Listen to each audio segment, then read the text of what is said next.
तो movie start होती है स्वर्ण मणि की बैक स्टोरी से, जहां हमें दिखाया जाता है कि देवता और राक्षस आपस में लड़ रहे हैं। जहां राक्षसों का राजा दुष्टासुर देवताओं को बुरी तरह से मार रहा है, तभी वहां विष्णु भगवान प्रकट होते हैं जिनके पास स्वर्ण मणि है, जो कि सारे राक्षसों को मार देते हैं। ये सब क्रिस और बच्चे एक नाटक के थ्रू बता रहे थे, पर कनिष्क कहता है कि ये सब झूठ है और वो क्रिस पर गुस्सा हो जाता है क्योंकि दुष्टासुर कनिष्क के दादाजी हैं। क्रिस को मजा चखाने के लिए कनिष्क अपने राक्षसों की सेना में से किसी को बुलाने की सोचता है, जो बल से नहीं छल से काम ले। वहाँ वो एक राक्षसी को देखता है जो छल से सब राक्षसों को मार रही थी, तो कनिष्क क्रिस को परेशान करने के लिए उसे बुला लेता है। वो एक टीचर का रूप ले लेती है और उसका नाम होता है छल कपटी। कनिष्क स्कूल में एक टूर्नामेंट कराने का अनाउंसमेंट करता है। जो टीम जीतेगी उसे पूरे साल होमवर्क नहीं करना होगा और जो टीम हारेगी वो जीतने वाली टीम का भी होमवर्क करेगी। एक टीम का कैप्टन गोलू को बनाया गया और दूसरी टीम का कैप्टन बनाया गया क्रिस को। पहली रेस में जैसे ही क्रिस जीतने वाला होता है, छल कपटी उसे कछुआ बन के गिरा देती है और वो हार जाता है। दूसरी रेस में एप्पल कलेक्ट करने होते हैं, जिसमें छल कपटी खरगोश बन के क्रिस के सारे एप्पल खा जाती है और क्रिस फिर से हार जाता है। तीसरी और फाइनल रेस में बोटिंग करनी होती है, जिसमें छल कपटी मगरमच्छ बन के उन्हें गिरा देती है और वो चैलेंज हार जाते हैं। क्रिस के फ्रेंड्स उस पर गुस्सा हो जाते हैं, जिसकी वजह से क्रिस दुखी होकर वहां से चला जाता है। वहां गुरुजी कनिष्क को स्वर्ण मणि के बारे में बताते हैं, पर तभी सुकी उनके प्लान के बारे में सुन लेता है, पर कनिष्क उसे पकड़ लेता है। वहां क्रिस को दोनों राक्षसियां मार रही होती है, पर तभी वहां विष्णु भगवान प्रकट होते हैं, जो क्रिस को अपनी जिम्मेदारियां और शक्तियां याद दिला देते हैं। क्रिस उन दोनों की पिटी लगा के वहां से मथुरा आ जाता है। सुकी खजाने के बहाने सभी बच्चों को स्वर्ण मणि ढूंढने ले जाता है, पर वहाँ इंसान खाने वाले पौधे उन्हें पकड़ लेते हैं। पर तभी वहाँ क्रिस आ जाता है और सबको छुड़ा देता है और वो सब स्वर्ण मणि ढूंढने निकल जाते हैं। कनिष्क और उसके साथी जंगल में जानवरों से मार खाते खाते स्वर्ण मणि महल पहुंच जाते हैं। योगी जी महल को पानी से बाहर निकाल देते हैं, पर वहाँ किसी का जादू काम नहीं करता। तो कनिष्क दोनों जोकर्स को आगे जाने को कहता है, पर गलत ब्लॉक पर पैर रखने के कारण पिराना मछलियाँ उसे खा जाती है। तभी योगी जी कनिष्क को झाड़ियों में ले जाते हैं। ये तो बहुत गलत साउंड कर रहा है। दरवाजा हम नहीं कोई और खोलेगा महल का। तभी क्रिस और दोस्त वहां आ जाते हैं। इनकी डिकोड कर लेती है कि ये उसकी गेम लंगड़ी की तरह है और वो इस नदी को पार कर सकती है। Intelligent girl, all girls are intelligent actually. वो कूद जाती है, फटाफट पार करने लगती है और तभी वो गलत ब्लॉक पर पांव रख देती है।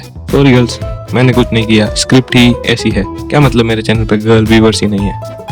तभी क्रिस जाके उसे बचा लेता है और वो अंदर चले जाते हैं। क्रिस अपने दिमाग लगा के वो दरवाजा खोल देता है और वो खजाने तक पहुंच जाते हैं। वहाँ गोलू खजाने में लूटने लगता है, पर तभी वो एक ताज को लेता है और वो खजाना पूरा ही अंदर चला जाता है और क्रिस और उसके दोस्त नीचे गिर जाते हैं। कनिष्क और गुरुजी सीधा स्वर्ण मणि तक पहुंच जाते हैं। क्रिस और उसके दोस्त जहाँ फंसते हैं वहाँ पे बहुत सारे सांप आ जाते हैं, पर क्रिस सब सांपों को रोक के रखता है। तब तक उसके सारे दोस्त रस्सी से चढ़कर ऊपर चले जाते हैं और लास्ट में एक बड़ा सा सांप आ जाता है।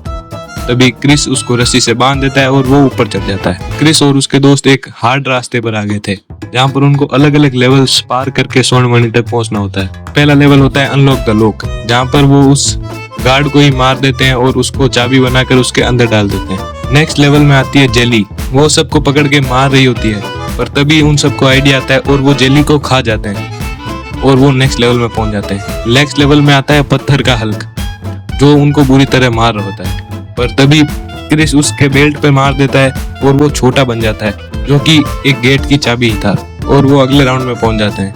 वहाँ एक रोबोटिक मकड़ी होती है जो उनको मारती है, लेकिन तब तक क्रिस उसके पीछे से डब्बा खोल के रीसेट कर देता है। आज बहुत सारा चीजें गलत साउंड कर रही है, शायद कोई नहीं। वो अगले लेवल पे पहुंचते हैं, जहाँ दो अजीब से दिखने वाले राक्षस उनको गन से चैलेंज करते हैं और क्रिस उन दोनों को हरा के अगले राउंड में पहुंच जाता है, जहाँ आती है मकड़ियों की रानी। वो क्रिस को बताती है कि उससे पहले भी दो जोकर्स यानी कि कनिष्क और योगी जी वहाँ आए थे, पर उन दोनों को उन्होंने लटका दिया। वो मकड़ी की रानी दो रास्ते बना देती है कि जो पहले स्वर्ण मणि तक पहुंचेगा स्वर्ण मणि उसकी। कनिष्क की जल्दीबाजी के चक्कर में योगी जी को वहां से नीचे फेंक देता है, पर क्रिस नीचे कूद के उन्हें बचा लेते हैं और योगी जी क्रिस की टीम में आ जाते हैं चुपके से। तब तक कनिष्क को स्वर्ण मणि मिल जाता है और कनिष्क उन सबको बंदी बना लेता है। बंदी, वो कैदी वाला बंदी।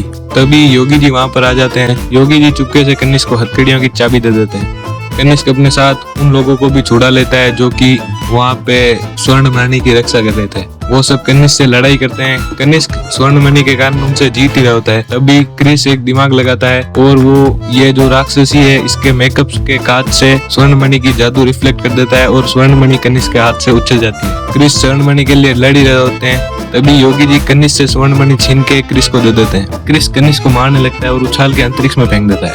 वो वापस सीधा आके एक डब्बे में गिरता है जहाँ पे वो मकड़ी की रानी सारे राक्षसों